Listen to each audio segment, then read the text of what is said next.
बिस्मिल्लाहिर्रहमानिर्रहीम। अस्सलाम वालेकुम वरहमतुल्लाहि वबरकातुहू। अबुल हसन पर थोड़ी देर के लिए सख्ता तारी हो गया। वो फटी फटी आंखों से एक के बाद देगर भीम सिंह और उदय सिंह की तरफ देख रहा था। थोड़ी देर बाद इसने लरसती हुई आवाज़ में कहा, सच कहो, मुझसे मजाक ना करो।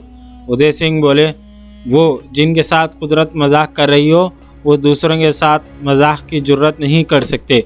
मुसलमानों की फ़ौज देबल फतेह कर चुकी है और उन्हें यहाँ पहुँचने में देर नहीं लगेगी। अबुल हसन देर तक कोई बात न कर सका। इसकी आंखों से आंसू बह रहे थे, खुशी के आंसू, तशक्कुर के आंसू। लेकिन अचानक इसने भीम सिंह का बाजू पकड़कर झंझोड़ते हुए कहा, सरांदीप में मेरी बीवी और एक बेटी भी थी। तुमने इनके मुतालिक कुछ जानते हो? भीम सिंह ने जवाब दिया, आपकी बीवी के मुतालिक मुझे कोई इल्म नहीं। शायद वो ब्राह्मण आबाद के कैदियों के साथ हो, लेकिन जब मैं लस बेला में ज़ख्मी होने के बाद मुसलमानों की क़ैद में था, इस वक्त ज़ुबैर के साथ खालिद की बहन की शादी हुई थी, तो सलमा भी इनके साथ होगी। वो यकीनन इनके साथ होगी। उदय सिंह ने पूछा, सलमा कौन है? मेरी बीवी। आप भी मुझे ये बताइए कि मुसलमानों की फ़ौज ने सिंध पर कब और कैसे हमला किया? उदय सिंह ने इसके जवाब में मुख्तसर मोहम्मद बिन कासिम के हमले के वाक़यात बयान किए। भीम सिंह ने ज़रा तफसील के साथ ये दास्तान दोहराई और इसके बाद अबुल हसन ने आप बीती सुनाई। गर्द शाम तक ये तीनों कैदी गहरे दोस्त बन गए और कैद से रिहा होने की तदाबीर सोचने लगे। देबल से नेरोन की तरफ मोहम्मद बिन कासिम की पेशकदमी की खबर मिलने पर राजा दाहिर ने अपने सरदारों और फ़ौज के अहदेदारों से मशवरा तलब किया। सब ने जयसिंह की इस तदबीर से इत्तेफाक किया कि अरबों से फ़ैसला कुन जंग दरिया सिंध के पास ब्राह्मण आबाद के करीब लड़ी जाए। नेरोन में सिर्फ इस कदर फ़ौज रखी जाए जो चंद दिन के लिए मोहम्मद बिन कासिम की पेशकदमी रोकने के लिए हो, और इस अरसे में राजा और सेनापति को ब्राह्मण आबाद में एक ज़बरदस्त फ़ौज तैयार करने का मौका मिल जाएगा। मौसम गर्मा शुरू हो चुका था और राजा दाहिर को यह भी तौक़े थी कि तुग़यानी के दिनों में दरिया सिंध की सरकश मौजें देखकर मोहम्मद बिन कासिम आगे बढ़ने की जुर्रत नहीं करेगा और इसे सिंध के तूल व अर्ज़ से नई अफ़वाज फराहम करने के अलावा हमसाया रियासतों से मदद हासिल करने का मौका मिल जाएगा।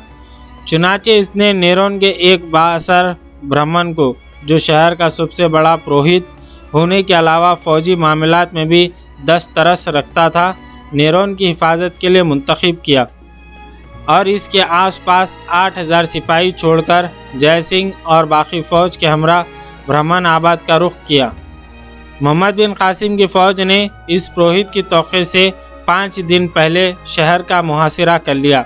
मंजीख के भारी पत्थरों की बारिश से शहर की मजबूत फसील लरज़ उठी और तीसरे दिन जब दबाबों की मदद से शहर पनाह पर हमला करने वाली फ़ौज के मुकाबले में शहर के मुहाफ़िज़ीन की क़ुव्वतें मुज़ाहमत जवाब दे रही थी, शहर के बाशिंदों को एहसास हुआ कि राजा ने इस पुरोहित की फ़ौजी काबिलियत के मुतालिक गलत अंदाज़ा लगाया था। चौथे दिन मोहम्मद बिन कासिम की फ़ौज शहर पर एक फ़ैसला कुन हमले की तैयारी कर रही थी कि शहर का दरवाज़ा खुला और चंद पुरोहित सलाह का झंडा लहराते हुए बाहर निकले। शहर पर कब्ज़ा करने के बाद मोहम्मद बिन कासिम ने नेरोन के बाशिंदों के साथ भी वही सलूक किया जिसकी बदौलत वो देबल के बाशिंदों के क़ुलूब मस्खर कर चुका था। नेरोन का नज़्म व नस्क ठीक करने के बाद मोहम्मद बिन कासिम ने सीवन का रुख किया। सीवन का गवर्नर राजा दाहिर का भतीजा बाज राय था और शहर की ज़्यादा आबादी ब्राह्मण पुरोहितों और ताजिर पेशा लोगों पर मुश्तमिल थी। एक हफ्ते के मुहासरे के बाद बाज राय रात के वक्त शहर से भाग निकला और शहर के बाशिंदों ने हथियार डाल दिए। सेवन की फतेह के बाद मोहम्मद बिन कासिम के बास आजमूदा कार सालरों ने इसे मशवरा दिया कि अब दरिया अबूर करके ब्राह्मण आबाद का रुख किया जाए ताकि राजा को मज़ीद तैयारी के लिए वक्त ना मिले। लेकिन मोहम्मद बिन कासिम ने जवाब दिया कि दरिया के इस किनारे पर सुस्तान एक अहम शहर है और इस वक्त जबकि राजा की तमाम कोशिश ब्राह्मण आबाद का محاذ مضبوط بنانے پر لگی ہوئی ہے، ہم نیرون اور سیون کی طرح سستان کو بھی نہایت آسانی سے فتح کر سکیں گے۔ اگر ہم دیبل سے براہ راست برہمن آباد کی طرف پیش قدمی کریں تو نیرون اور سیون کی افواج کو اپنے راجا کے جھنڈے تلے جمع ہونے کا موقع ملے گا۔ ہماری فتوحات راجا کی طاقت میں کمی اور ہماری فوج کی تعداد میں اضافہ کر رہی ہیں۔ مفتوح شہروں کی کچھ فوج تتر بتر ہو جاتی ہے، کچھ ہمارے ساتھ مل جاتی ہے اور باقی تھوڑی بہت جو پسپا ہو کر راجا کے پاس پہنچتی ہے وہ اپنے ساتھ ایک شکست خوردہ ذہنیت لے کر جاتی ہے، اور فوج جس کے 1% سپاہی شکست خوردہ ذہنیت رکھتے ہوں، خواہ وہ لاکھوں کی تعداد میں ہو، ہمارا مقابلہ نہیں کر سکتی۔ جب ہم سندھ کی حدود میں داخل ہوئے تھے ہماری تعداد 12,000 تھی، اب دیبل اور بیلا کے نقصانات کے باوجود ہماری تعداد 20,000 کے لگ بھگ ہے، اور ہمارے سندھی ساتھیوں نے یہ ثابت کر دکھایا کہ ان کی تلواریں جو حق کے مقابلے میں کند ثابت ہوئیں، باطل کے مقابلے میں کافی تیز ہیں۔ محمد بن قاسم کے دلائل سن کر فوج کے تمام عہدیدار اس کے ہم خیال ہو گئے۔ باج رائے سیون سے فرار ہو کر سستان میں جھاٹوں کے راجا کے پاس پناہ لے چکا تھا۔ راجا کاکا داہر کا زبردست حلیف تھا، اس کی شجاعت کی داستانیں سندھ کے طول و عرض میں مشہور تھیں، تاہم دیبل، نیرون اور سیون میں محمد بن قاسم کی شاندار فتوحات نے اسے کسی حد تک خوف زدہ کر دیا۔ سستان کی فصیل کافی مضبوط تھی، لیکن اس نے قلعہ بند ہو کر لڑنے والی فوج کے لیے حملہ آوروں کی منجیق اور دبابے خطرناک سمجھتے ہوئے کھلے میدان میں لڑنے کو ترجیح دی۔ محمد بن قاسم یلغار کرتا ہوا سستان پہنچا تو کاکا کی فوج شہر سے باہر صف بستہ ہو کر حملے کے لیے تیار کھڑی تھی۔ کاکا نے شجاعت سے زیادہ اپنے جوشیلے پن اور جلد بازی کا ثبوت دیا، اور محمد بن قاسم کو جنگ کی تیاری کا موقع دینا مناسب نہ سمجھتے ہوئے اچانک حملہ کر دیا۔ محمد بن قاسم نے حملے کی شدت دیکھ کر قلب لشکر کو پیچھے ہٹنے کا حکم دیا۔ کاکا کی فوج اس جنگی چال کو نہ سمجھ سکی اور وہ فتح سے پر امید ہو کر دیوانہ وار لڑتی ہوئی آگے بڑھنے لگی۔ کاکا کو اپنی غلطی کا اس وقت احساس ہوا جب حریف کے لشکر کے قلب سے پسپا ہونے والے دستے اچانک رک کر ایک ہی آہنی دیوار کی طرح جم کھڑے ہو گئے اور بازوؤں کے سوار آندھی کی طرح اس کی فوج کے عقب میں جا پہنچے۔ کاکا کی فوج چاروں طرف سے ایک زوردار حملے کی تاب نہ لا سکی۔ باج رائے میدان سے بھاگ نکلنے کی کوشش میں مارا گیا۔ اس کی موت نے کاکا کی فوج کے سپاہیوں کو بددل کر دیا۔ کاکا نے فوج کا حوصلہ بڑھانے کی بہت کوشش کی، لیکن جب اپنی شکست کے متعلق کوئی شبہ نہ رہا تو وہ بھی اپنے چند جانثاروں کے ساتھ ایک طرف سے گھیرا ڈالنے والی فوج کی صفیں توڑ کر بھاگ نکلا، لیکن محمد بن قاسم کے سواروں نے تعاقب کر کے اسے پھر ایک بار گھیرے میں لے لیا اور اس نے رہے سہے ساتھیوں سمیت ہتھیار ڈال دیے۔ جب اسے محمد بن قاسم کے سامنے لایا گیا تو اس نے حیران ہو کر پوچھا، اس فوج کے سپاہ سالار آپ ہیں؟ محمد بن قاسم نے مسکراتے ہوئے جواب دیا، ہاں میں ہوں۔ کاکا نے اور زیادہ متعجب ہو کر محمد بن قاسم کو سر سے پاؤں تک دیکھا اور پوچھا، آپ نے میرے لیے کیا سزا تجویز کی ہے؟ محمد بن قاسم نے جواب دیا، سندھ پر حملہ کرنے کے بعد تم دوسرے آدمی ہو جسے میں نے ایک بہادر سپاہی کی طرح لڑتے دیکھا ہے۔ میں تمہارے ساتھ وہی سلوک کروں گا جو میں بھیم سنگھ کے ساتھ کر چکا ہوں، تم آزاد ہو۔ کاکا نے جواب میں کہا، اور اس آزادی کی مجھے کیا قیمت ادا کرنی ہوگی؟ محمد بن قاسم نے جواب دیا، ہم آزادی کی قیمت وصول کرنے کے لیے نہیں آئے، تو آپ یہاں کیا لینے آئے ہیں؟ ظلم کا ہاتھ روکنے اور مظلوم کا سر اونچا کرنے کے لیے۔ کاکے نے کچھ دیر سر جھکا کر سوچنے کے بعد کہا، اگر آپ کو یقین ہے کہ میں ظالم ہوں تو آپ مجھے آزاد کیوں کرنا چاہتے ہیں؟ اس لیے کہ مغلوب انسان پر تشدد اسے سرکشی کے لیے ابھارتا ہے، اسے اصلاح کی طرف آمادہ نہیں کرتا۔ کاکا نے کچھ دیر سوچنے کے بعد کہا، میں نے سنا تھا کہ آپ بہت بڑے جادوگر ہیں، آپ دشمن کو دوست بنانے کے ڈھنگ جانتے ہیں، کیا مجھے بھی آپ کے دوستوں میں جگہ مل سکتی ہے؟ یہ کہتے ہوئے اس نے مصافحے کے لیے ہاتھ بڑھایا۔ محمد بن قاسم نے گرم جوشی کے ساتھ مصافحہ کرتے ہوئے، میں پہلے بھی تمہارا دشمن نہ تھا۔ راجہ کاکا نے چند دن میں اپنی بچی کچی فوج دوبارہ منظم کی اور محمد بن قاسم کے ساتھ شامل ہو گیا۔ محمد بن قاسم نے یہاں سے برہمن آباد کا رخ کیا اور برہمن آباد سے چند کوس دور دریا کے کنارے پر پڑاؤ ڈال دیا۔ یہاں اسے دریا عبور کرنے کی تیاریوں میں چند دن لگ گئے۔ اس مرحلے پر سعد اس کے ساتھ ایک بہت بڑا مددگار ثابت ہوا۔ اس کے ساتھ ہی دریا کے کنارے دور تک ماہی گیروں کی بستیوں میں سندھ کے نجات دہندے کی آمد کا پیغام لے کر پہنچے۔ چند دنوں میں کئی ملا اپنی کشتیوں سمیت محمد بن قاسم کی اعانت کے لیے جمع ہوئے، لیکن دریا عبور کرنے سے پہلے محمد بن قاسم کے گھوڑوں میں ایک وبا پھوٹ نکلی اور چند دنوں میں گھوڑوں کی خاصی تعداد ہلاک ہو گئی۔ حجاج بن یوسف نے یہ خبر سنتے ہی بصرہ سے 2000 اونٹوں پر سرکہ لاد کر بھیج دیا اور یہ سرکہ اس خطرناک بیماری کے لیے مفید ثابت ہوا۔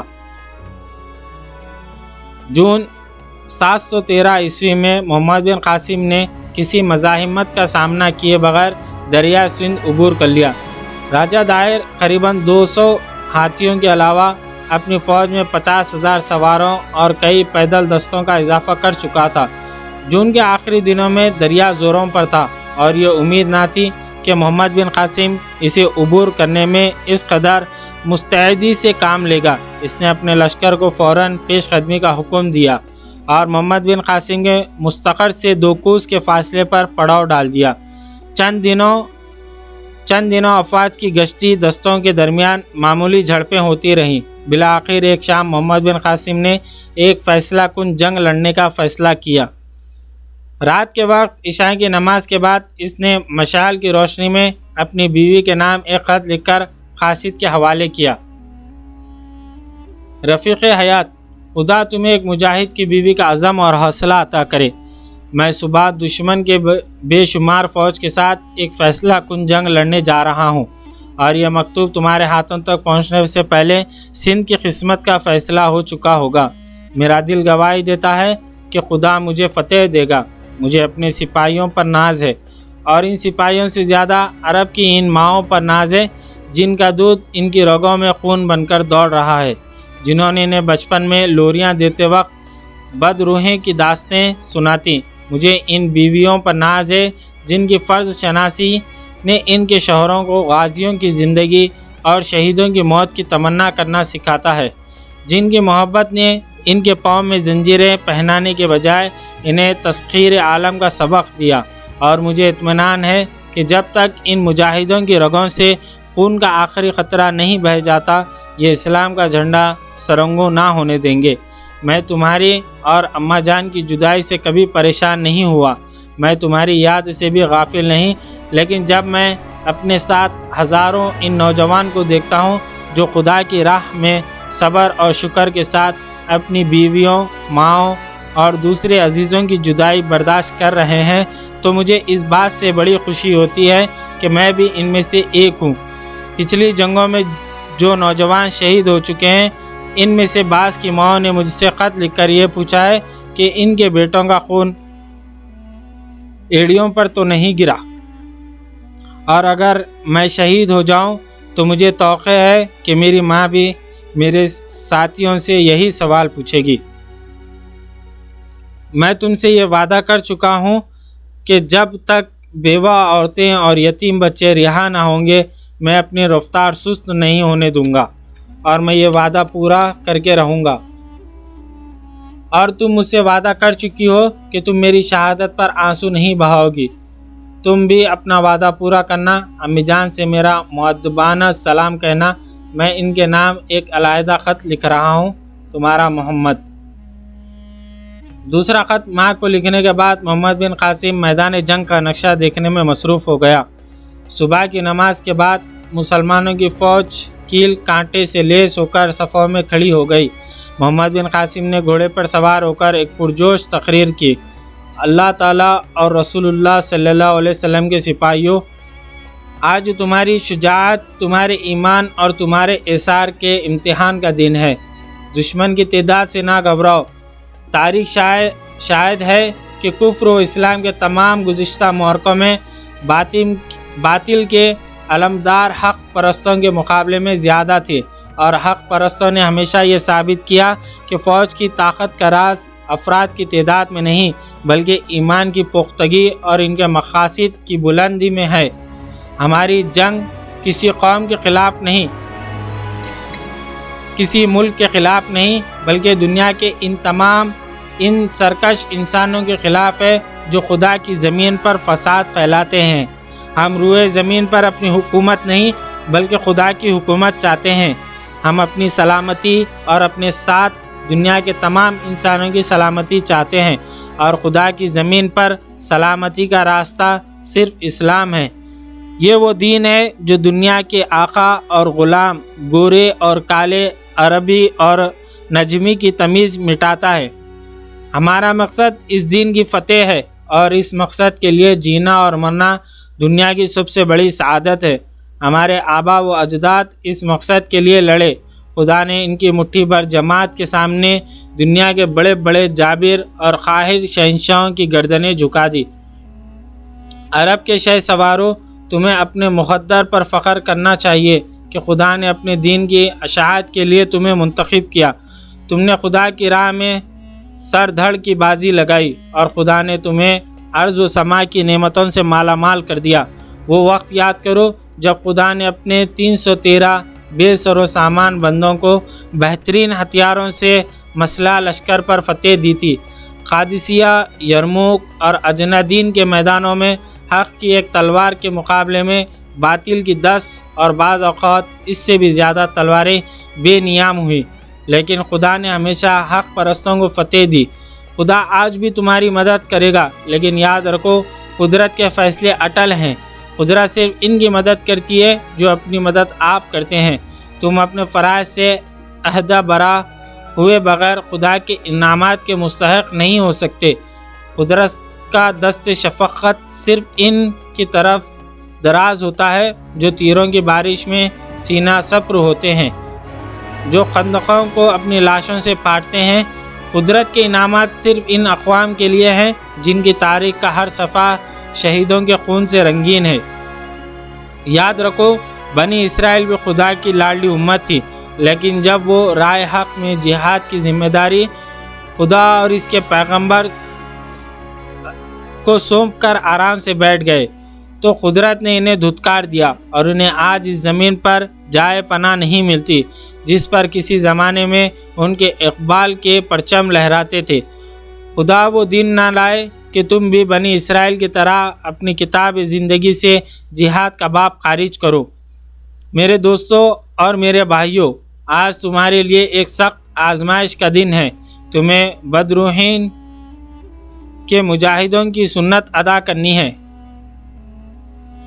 تمہیں بدر و حنین کے مجاہدوں کی سنت ادا کرنی ہے۔ تمہیں قادسیہ اور یرموک کے شہیدوں کے نقش قدم پر چل کر دکھانا ہے۔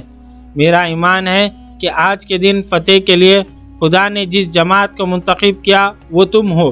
مجھے یقین ہے کہ حق کی تلوار کے سامنے سندھ کا لوہا روم یا ایران کے لوہے کے مقابلے میں سخت ثابت نہ ہوگا۔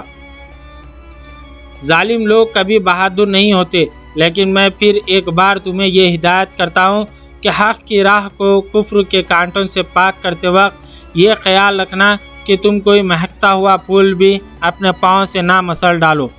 گرے ہوئے دشمن پر وار نہ کرنا، عورتوں، بچوں اور بوڑھوں پر تمہارا ہاتھ نہ اٹھے۔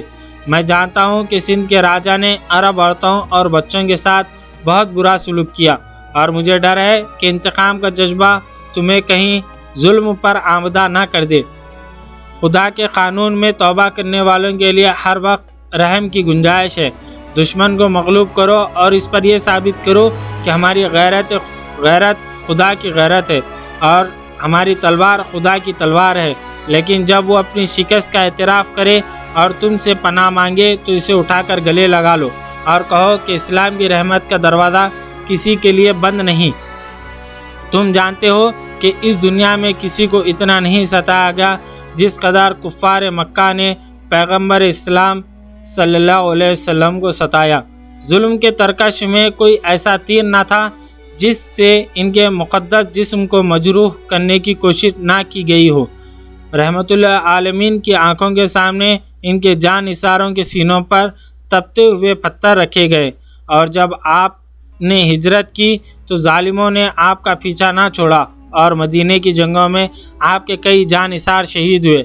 लेकिन फ़तेह मक्का के बाद अपने दुश्मनों के साथ जो सलूक हुजूर पुरनूर मोहम्मद मुस्तफ़ा सल्लल्लाहु अलैहि वसल्लम ने किया, इसकी मिसाल दुनिया की तारीख़ में नहीं मिलती, और ये इसी नेक सलूक का नतीजा है कि आपके बदतरीन दुश्मन आपके बेहतरीन जानिसार बन गए। आज तुर्किस्तान और अफ्रीका में हर इस मुल्क के बाशिंदे जो किसी ज़माने में हमारे ख़िलाफ़ लड़ाई करते थे, इस्लाम की फ़तेह के लिए हमारे दोष बदोश लड़ रहे हैं। ये कौन कह सकता है कि ये सिंध बल्कि ये सारा हिंदुस्तान किसी दिन ईरान, शाम और मिस्र की तरह दीन हक़ की फ़तेह के लिए हमारे साथ नहीं देगा। मेरे दोस्तों, आज तुम्हारी मंजिल ब्रह्मन आबाद है, आओ हम फ़तेह के लिए दुआ करें। मोहम्मद बिन कासिम ने यह कहकर हाथ उठाए और दुआ की, ऐ सज़ा और जज़ा के मालिक, हम तेरे दीन की फ़तेह चाहते हैं, हमें अपने इस्लाफ का जज्बा अता कर। रब्बुल आलमीन, हश्र के दिन हमारी माओं को शर्मसार ना कर, हमें गाजियों की ज़िंदगी और शहीदों की मौत अता कर। शाम तक सिंध की फ़ौज राजा दाहिर के अलावा 30,000 लाशें मैदान में छोड़कर पसपा हो चुकी थी। फ़ौज के वो दस्ते जिन्हें तीसरे पहर ही अपनी शिकस्त का यकीन हो चुका था, अरवर का रुख कर चुके थे। बाकी फ़ौज ने राजा दाहिर के कत्ल हो जाने पर हिम्मत हार दी और ब्रह्मन आबाद का रुख किया। मुसलमान कुछ देर इनका ताक़ुब करने के बाद कैंप की तरफ लौट आए। इस जंग में मुसलमानों, ज़ख्मियों और शहीदों की तादाद 3,500 के करीब थी। सिपाही ज़ख्मियों को मैदान से उठाकर कतारों में लिटा रहे थे और मोहम्मद बिन कासिम जर्राहों की जमात के साथ इनके मरहम पट्टी में मसरूफ़ था। ज़ुबैर एक ज़ख्मी को पीठ पर उठाए हुए मोहम्मद बिन कासिम के करीब पहुंचा और इससे ज़मीन पर लिटाते हुए मोहम्मद बिन कासिम से मुखातिब हुआ, आप ज़रा इसे देख लें, ये बहुत बुरी तरह ज़ख्मी हुआ है। मोहम्मद बिन कासिम ने जल्दी से उठकर ज़ख्मी के करीब पहुंचते हुए कहा, कौन? साद। साद का चेहरा खून से रंगा हुआ था। मोहम्मद बिन कासिम ने कपड़े से इसका मुंह पोंछने की कोशिश की, लेकिन इसने मोहम्मद बिन कासिम का हाथ पकड़कर अपने होठों पर एक हल्की सी मुस्कुराहट लाते हुए कहा, अब इसकी ज़रूरत नहीं, मैं सिर्फ आखिरी बार आपको देखना चाहता था। ज़ुबैर और मोहम्मद बिन कासिम ने इधर उधर देखा। खालिद चंद कदम के फासले पर ज़ख्मियों को पानी पिला रहा था। ज़ुबैर ने इसे आवाज़ दी और वो भागता हुआ साद के पास पहुंचा। चचा तुम, इसकी ज़बान से बेइख्तियार निकला। साद ने अपना हाथ इसकी तरफ बढ़ाया और खालिद इसे दोनों हाथों में थाम कर बैठ गया। साद ने कहा, मुझे अब मौत का डर नहीं, लेकिन मैं बहुत गुनाहगार हूँ। क्या आपको यकीन है कि खुदा मुझे माफ़ कर देगा? मोहम्मद बिन कासिम ने कहा, शहीदों का खून उन तमाम गुनाह धो देता है। साद ने खालिद की तरफ देखा और नहीफ आवाज़ में कहा, बेटा जहरा का ख्याल रखना, और ज़ुबैर तुम्हें नाहिद के मुतालिक कुछ कहने की ज़रूरत नहीं समझता। थोड़ी देर तक इसने एक के बाद देगर इन दोनों की तरफ देखा और मोहम्मद बिन कासिम के चेहरे पर निगाहें गाड़ दी। इसकी आंखों की चमक मांद पड़ गई। साद ने चंद उखड़े हुए सांस लेने के बाद खालिद और मोहम्मद बिन कासिम के हाथ छोड़ दिए। इतनी देर में साद के चंद और रफ़ीक भी इसके गर्द जमा हो चुके थे। मोहम्मद बिन कासिम ने इसके नफ्स पर हाथ रखकर इन्ना लिल्लाहि व इन्ना इलैहि राजिऊन कहा और अपने हाथ से इसकी आंखें बंद कर दी। मोहम्मद बिन कासिम उठकर फिर ज़ख्मियों की तरफ मुतवज्जह होना चाहता था कि एक सवार अपने आगे एक ज़ख्मी को लादे हुए इसके करीब पहुंचा। मोहम्मद बिन कासिम ने इसे देखते ही सवाल किया, भीम सिंह तुम ये कौन है? एक सिपाही ने ज़ख्मी को घोड़े से उतारकर नीचे लिटा दिया। भीम सिंह घोड़े से उतरते हुए कहा, खालिद अपने बाप की तरफ देखो। खालिद सर झुकाए साद के करीब बैठा था। इसने ज़ख्मी को देखते ही एक हल्की सी चीख मारी और भागकर इसका सर अपनी गोद में रख लिया। अब्बा, मेरे अब्बा। जख्मी की तरफ से कोई जवाब ना पाकर वो भीम सिंह की तरफ मुतवज्जो हुआ। आप इन्हें कहाँ से लाए? ये कैसे जख्मी हुए? भीम सिंह ने जवाब दिया, मैं, पिताजी और ये अरवर के कैद खाने से एक फ़ौजी अफसर की मदद से फ़रार हुए थे। जब हम यहाँ पहुँचे तो राजा की फ़ौज फ़रार हो रही थी। इन्होंने पिताजी के समझाने के बावजूद सिपाहियों के एक गिरोह पर हमला कर दिया। मैं और पिताजी ने मजबूरन उनका साथ दिया। पिताजी एक तीर खाकर घोड़े से गिर पड़े और एक हाथी के पांव तले कुचले गए। यहाँ तक कहकर भीम सिंह खामोश हो गया और इसकी आंखों में आंसू भर आए। थोड़ी देर बाद इसने संभलने की कोशिश करते हुए कहा और ये बेतहाशा आगे बढ़ते गए। 5-6 सिपाहियों को मारने के बाद ये ज़ख्मी होकर घोड़े से गिर पड़े। इनकी आखिरी ख्वाहिश थी कि मैं अपने बेटे से मिलना चाहता हूँ। आप इन्हें अच्छी तरह देखें, मेरा ख्याल है कि ये अभी तक ज़िंदा हैं। मोहम्मद बिन कासिम ने चंद सिपाहियों की तरफ इशारा किया और कहा, तुम इनके साथ जाओ और इनके पिताजी की लाश उठा लाओ।